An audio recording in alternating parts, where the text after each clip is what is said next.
수야 요리수 또 나중에 너네 분수 계산만 잘하면 되긴 해요. 정수 계산은 또 쉬우니까. 자, 수의 대소관계. 수의 대소관계 뜻하는 거 크고 작은 거. 그러니까 누가 크냐 누가 작냐 이런 뜻이에요. 이거는 이제 우리가 보통 수직선으로 비교를 하는데, 자, 선생님이 아까도 얘기했지만 이 수직선에서는 오른쪽에 있을수록 큰 수예요. 자, 반대로 왼쪽에 있을수록 작아요. 자, 이거 기본적으로 알아놔요. 알겠죠? 자, 그리고 선생님이 얘기했지만 0보다 큰 수가 여기 오른쪽에 있기 때문에 여기는 양수 자리, 자, 여기는 음수 자리입니다. 자, 선생님 아까 실수라는 게 실제로 존재하는 수라고 했잖아요. 실제로 존재하는 수는 다 눈에 보이는 수예요. 눈에 보이는 수야. 그러니까 우리가 알 수 있는 수야. 눈에 보이는 수고 어떻게든 표현할 수 있는 수예요. 그래서 사실 실수를 다 수직선에 표현할 수가 있습니다.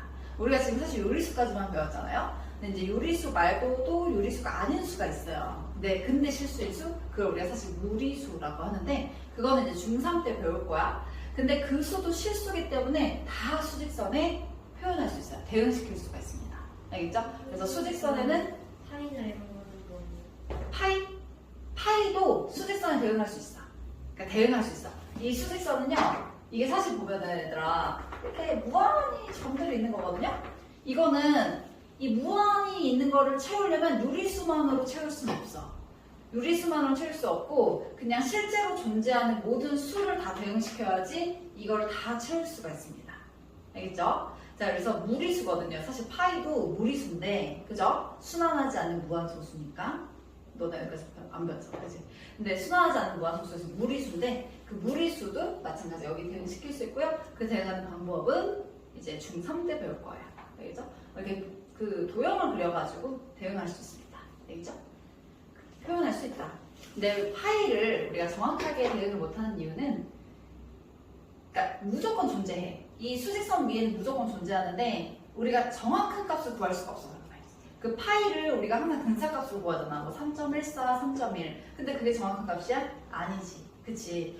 그래서 사실은 이제 뭐 예를 들면 3.14 뭐 이렇게, 그러니까 뭐 유리수로 표현되는 건 정확하니까 우리가 정확하게 표현할 수 있는데, 사실 무리수는 표현은 할 수 있으나 좀 근사값에 가깝기 때문에, 근데 그런 식으로 우리가 표현을 하는 거지 정확하게 대응하는 건 아니다.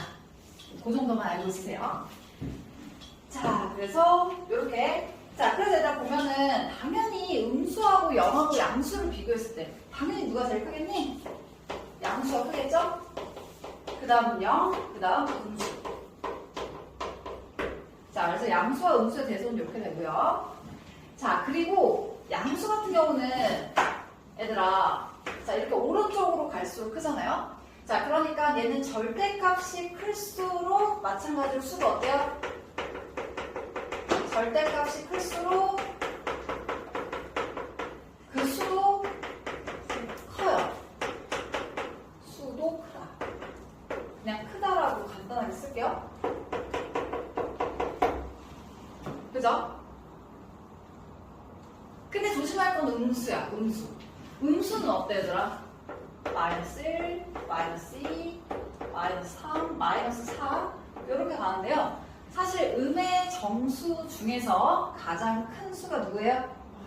마이너스 1이죠. 그죠? 그래서 음수 같은 경우에는 절대값이 클수록 어때요? 그렇지. 이렇게 왼쪽으로 가기 때문에 절대값이 클수록 작다. 요거를 조심하시면 됩니다.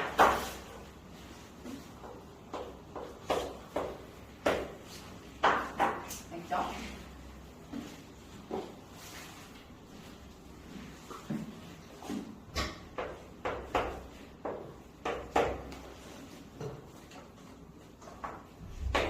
자, 마지막입니다. 이제 부등호만 간략하게 정리할게요. 자, 우리가 부등호는 4가지가 있어요. 자, 이렇게 4가지가 있고요. 자, 얘는 A가 B보다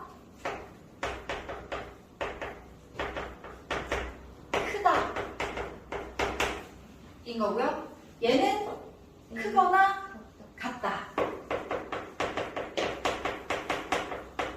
그래서 사실 요 기호는 요거랑 요거가 합쳐진 거죠. 그죠? 그래서 옛날에는 진짜 요렇게 썼거든, 얘들아? 근데 요게 나중에 기호가 바뀌었어. 선생님 어렸을 때는 이렇게 썼거든요. 근데 이게 나중에 바뀌어가지고 더 간단하게 바뀌어서 이렇게 바뀌었습니다. 이렇게. 자, 이번에 요거는 A가 B보다 작다. 얘는 작거나 같다. 그러면 면은 아니에요? 뭐라고? 면은 부동반. 다시 뭐라고? 면. 는? 아, 걔는 등호. 걔는 등호라고 하지. 는 얘기하는 거죠? 요거는 등호. 얘들아, 봐봐. 말이 등이 얘들아, 같을 등이야. 그래서 같을 때 쓰는 기호. 얘를 등호라고 하는 거고, 그럼 부등호는 뭐겠어? 같지 않을 때. 그죠? 보통 같지 않은 기호입니다. 그래서 부등호와 등호는 구분하면 되고요. 자, 그리고 근데 이제 크거나 같다라는 표현은 어떻게도 쓰냐면 작지 않다라고도 해요. 맞지? 작지 않으면 크거나 같은 거잖아. 근데 작지 않다라고 하면 보통 헷갈려하는 경우가 많거든? 그래서 이제 직관적으로 표현할 때는 이제 작지 않다라고 하면 크거나 같다라고 표현하면 조금 더 직관적이잖아. 그죠? 자, 얘도 마찬가지야. 작거나 같다, 이거는 크지 않다. 라고도 문제에서 표현이 많이 됩니다. 그러면 이게 헷갈리나? 그러면 작거나 같다라고 바꿔서 문제를 푸시면 돼요. 알겠죠? 자, 그리고 또 얘를 나타내는 말 있잖아. 얘는 초과, 얘는 이상, 얘는 미만, 얘는 이하 라는 말도 씁니다.